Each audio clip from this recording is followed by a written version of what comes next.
पूर्व के वीडियोस के माध्यम से अभी तक यह स्पष्ट हो चुका है कि यज्ञ के प्रकार कितने हैं, वो कितने प्रकार से किन किन स्तरों पर संपन्न किया जाता है। यह भी स्पष्ट हो चुका है कि यह यज्ञ की प्रक्रिया कैसे संयम और तप क्रिया के आधार पर ही आगे बढ़ पाती है। यज्ञ अर्थात elimination of evolution process that has brought the life out to this level. To understand that process and to gain ability to look across that process, that is called यज्ञ। यज्ञ कर्म की चिंतन की वह प्रक्रिया है जो जीवन के मूल रूप को इवोल्यूशन प्रोसेस के माध्यम से इस स्थूल जगत तक पहुंचाने वाली प्रक्रिया और उसके द्वारा उत्पन्न परिवर्तनों को समझ करके उसके आर पार जीवन के मूल रूप को समझने, प्राप्त करने और उसमें स्थित होने की क्षमता प्रदान करती है। किसी भी प्रकार के बदलाव और परिवर्तन जो इवोल्यूशन प्रोसेस के द्वारा किए गए हैं, उसके भ्रम में न पड़ करके हम जीवन को संपूर्णता से उसके मूल स्वरूप को समझने लग जाएं। उसका साक्षात्कार ही ज्ञान है। अब आगे के कुछ श्लोक इस प्रकार से हैं। यज्ञ सृष्टामृत भुजो यान्ति ब्रह्म सनातनम नायं लोकोस्ते यज्ञस्य कुतोऽन्यः कुरुषत्तम एवं बहुविधा यज्ञा वितता ब्रह्मणो मुखे कर्मजान् विद्धितान् सर्वान् एवं ज्ञात्वा विमोक्ष्यसे श्रेयान् द्रव्यमयाद्यज्ञास् ज्ञानयज्ञः परं तप सर्वैः कर्माखिलं पार्थ ज्ञाने परिसमाप्यते तद्विद्धि प्रणिपातेन परिप्रश्नेन सेवया उपदेच्छन्ति ते ज्ञानिनस्तत्त्वदर्शिनः यज्ञात्वा न पुनर्मोहम् एवं यास्यसि पाण्डव येन भूतान्यशेषेण द्रक्ष्यस्यात्मन्यथो मयि अपि चेदसि पापेभ्यः सर्वेभ्यः पापकृत्तमः सर्वैः ज्ञानप्लवेनैव वृजिनं सन्तरिष्यसि। चूँकि यज्ञ की प्रक्रिया संयम और तप की प्रक्रिया के परिणाम स्वरूप ही आगे बढ़ती है, इसलिए यज्ञ करते करते अनेक स्तरों पर यज्ञ की प्रक्रिया का संपादन करते हुए जब यज्ञ की प्रक्रिया पूर्ण होती है तो जो स्थिति शेष बचती है वही यज्ञ द्वारा प्राप्त अमृत, जिसका भोग करके साधक यान्ति ब्रह्म सनातनम, सनातन परब्रह्म अर्थात उस परम स्थिति को प्राप्त कर लेता है। इस यज्ञ के बिना यह लोक अर्थात मानव जीवन भी सुलभ नहीं है तो अन्य जीवन भला कैसे सुखमय हो सकते हैं। अर्थात मानव जीवन में संयम और तप के आधार पर आगे बढ़ना अर्थात यज्ञ की प्रक्रिया को संपादित करना अभीष्ट हो जाता है। एवं बहुविधा यज्ञा वितता ब्रह्मणो मुखे कर्मजान् विद्धितान् सर्वान् एवं ज्ञात्वा विमोक्ष्यसे। यज्ञ कर्म ही नियत कर्म है, वही कार्यम कर्म है जो इस प्रक्रिया को पूर्ण कर लेता है। उस साधक का शरीर वो परमात्मा धारण कर लेता है, अर्थात उसके माध्यम से परमात्मा ही बोलता है। और इस प्रकार ऐसे महापुरुषों के द्वारा अनेक विधि से संपादित होने वाले किए जाने वाले यज्ञों को कहा गया है। ये सब के सब क्रियात्मक पथ पर चलकर ही आगे बढ़ते हैं। कौन सा कर्म?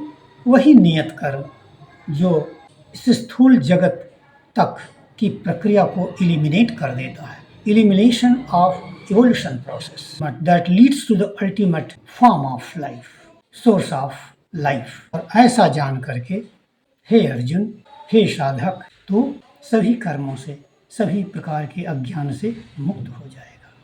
आगे कहते हैं श्रेयान् द्रव्यमयाद्यज्ञास् ज्ञानयज्ञः परं तप सर्वैः कर्माखिलं पार्थ ज्ञाने परिसमाप्यते।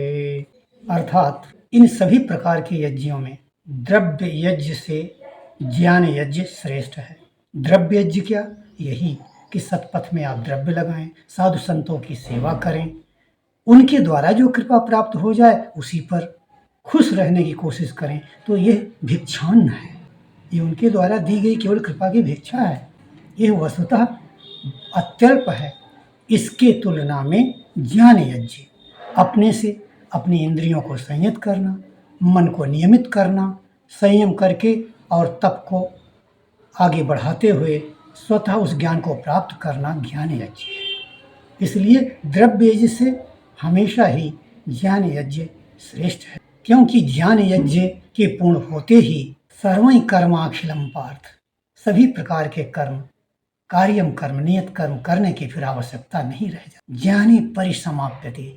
अब हमें जो कुछ भी कर्म करेंगे वो केवल लोक हिताय कर्म होगा। तत्विद्धि प्रणिपातेन परिप्रश्नेन सेवया उपदेच्छन्ति ते ज्ञानं ज्ञानिनस्तत्त्वदर्शिनः। अब इस ज्ञान का स्रोत बताते हैं कि इसका तो स्रोत केवल एक और एक ही है, तत्वज्ञ महापुरुष। अर्जुन के माध्यम से सलाह दे रहे हैं कि तू तत्वदर्शी महापुरुषों के पास जाकर शरणागत होकर के निष्कपट भाव से प्रश्न करके उस ज्ञान को जानने की कोशिश कर। वही तुझे उस ज्ञान का उपदेश करेंगे, वही तुझे सतपथ पर, यज्ञ पथ पर चलाएंगे। यह यज्ञ पथ ही आत्मपथ है, अर्थात स्वरूप की ओर चलना है, जो संयम और तप के माध्यम से ही संपादित होता है। यज्ञात्वा न पुनर्मोहम एवं यास्यसि पांडव येन भूतान्यशेषेण द्रक्ष्यस्यात्मन्यथो मयि। अर्जुन के माध्यम से वो सभी साधकों को संदेश दे रहे हैं कि तत्वदर्शी महापुरुषों के पास जाकर उस ज्ञान को जानना चाहिए और उनके निर्देशन में ही उस आत्मपथ पर चलने का अभ्यास करना चाहिए, जिससे कि किसी भी प्रकार का भ्रम और मोह उत्पन्न न हो। आत्मपथ की यात्रा पूर्ण होने पर उसे सभी प्राणियों में अपनी ही आत्मा का प्रसार दिखेगा। Whole of the evolution process that distinguished this world and brought it into this form, into different forms, when all the differences that are created by the evolution process are eliminated, only then you can see your soul that is in the energy form, an essential unity running through all the beings. No differences, no distinctions, no separations, all dissolved into one. साधकों को उत्साहित करते हुए योगेश्वर कृष्ण कहते हैं, अपि चेदसि पापेभ्यः सर्वेभ्यः पापकृत्तमः सर्वं ज्ञानप्लवेनैव वृजिनं सन्तरिष्यसि। अर्थात आप ये न सोच लें कि मैं तो बहुत पापी हूँ, सभी प्रकार के पाप कर चुका हूँ, मेरा पार लगेगा कि नहीं लगेगा। नहीं, कोई भी हो, सभी प्रकार का पाप करने वाला ही क्यों ना हो, जब से ही वो चेत जाए, जब से ही वो आत्मपथ पर चल जाए, तो वह ज्ञान को इस प्रकार प्राप्त करके उस सतपथ पर चल करके ज्ञान रूपी नौका पर सवार हो करके दुस्तर संसार सागर को अवश्य ही तर जाएगा, अर्थात पार कर जाएगा।